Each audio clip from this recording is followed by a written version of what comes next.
guys, and welcome back to a brand new video. In today's video, we are revisiting the Huawei P30 Pro. I have been using this device as my daily driver for the past few months. And if I remember rightly, we did a virtual review of this phone 2 years back. It took 2 years to get me on hands. That's strange, isn't it? If you're interested in checking out the virtual review, I'll leave the card up here. I guess it's gonna be here. Or it's gonna be here. Either ways, I'm gonna leave the card somewhere up here and you can check it out. I'll also leave the link in the description box below. Before we get into the video, make sure you have subscribed to my channel and hit the bell icon to get notified each time I post a new video. And let's get started. Let us begin with the quick rewind of the specs. This phone was launched in March-April of 2019, 2 years back from now. Let's find out if this phone is really worth considering. Talking about the display, it is a 1080p HDR OLED display, which is really good, and the dark is very deep and the color is very punchy. Everything is on point. I really like the screen.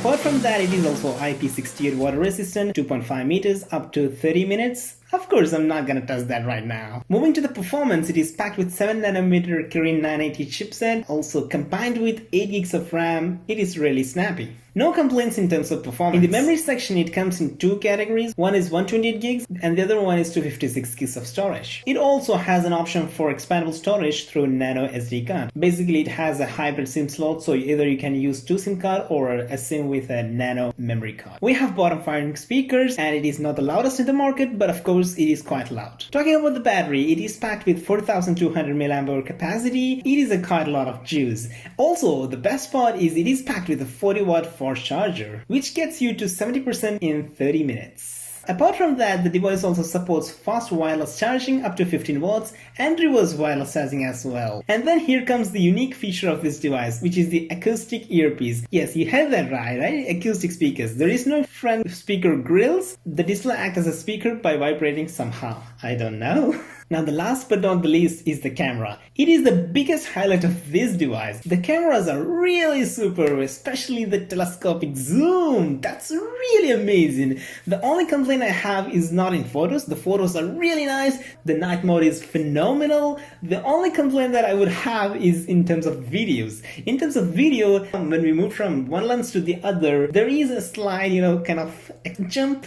You notice it once you start to edit the videos, but otherwise you won't notice it. Sometimes your eyes won't pick up that fast, but I pick it up really quickly and it is so annoying, to be honest. Once you start to pick it up, it's so annoying. The only camera that does very well with managing multiple lenses is iPhone. Hats off to them. They're really phenomenal in terms of video quality, but here, when you move from lens to lens, there is a slight, jump. A slight, maybe sometimes you can really feel that white balance is slightly bit off. Sometimes you feel like it's just suddenly cropped in. Sometimes the phone takes a little moment, a very short moment to figure out and to give you the result that you are looking for. This is the only drawback I have from the camera side. Apart from that, in terms of photo and in terms of steady still videos, it is really phenomenal. Now let's come to my personal review. I would like to really test the IP68 water resistance somewhere when I'm in the pool or in water. I would like to really use the water resistance of the phone to the next level. Of course, I have used my phone in the rain. It was quite heavy rain. I mean, don't get me wrong, heavy in Saudi Arabia, and there was no issues at all. I was in fact taking a video of the rain. The video seems to be very nice in quality as well, so that's a plus point. I have personally no complaints in terms of the display. It is on point, it is very nice. Now coming to unlocking the device, in terms of fingerprint and in terms of face recognition, it is quite fast. The battery life on this device has been really fantastic. At the end of the day, I usually have up to 30 to 50% of the juice left to go, and I only charge my device once I wake up in the morning. So now it is 11:35 in the midnight. Now you can see it's focus.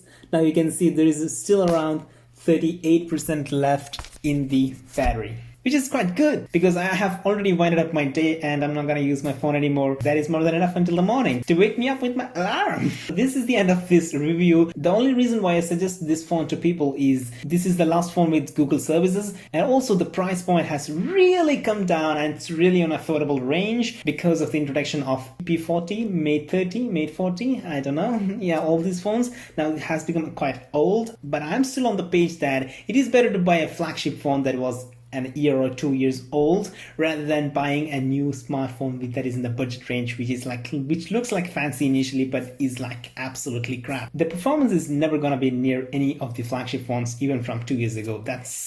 That's the kind of viewpoint I have in terms of buying a budget phone or a 2-year-old smartphone. This is my own personal line. You can just use this for a reference and you don't necessarily need to follow this thing. This is just my personal opinion. The Huawei's firmware is quite aggressive in terms of power management and battery consumption. It is quite aggressive, but the multitasking has been buttery smooth with this device. Comment down below if you want to see my video of how I build up my smartphone from scratch. I mean, how I personalize my smartphone to my needs. This was a quick video and I hope you enjoyed it. Please don't forget to like, share and subscribe, and also comment down below if you have any suggestion for my future videos, and that would be highly appreciated. And with that being said, I hope you enjoyed this video and I'm gonna see you in the next one. Until then, bye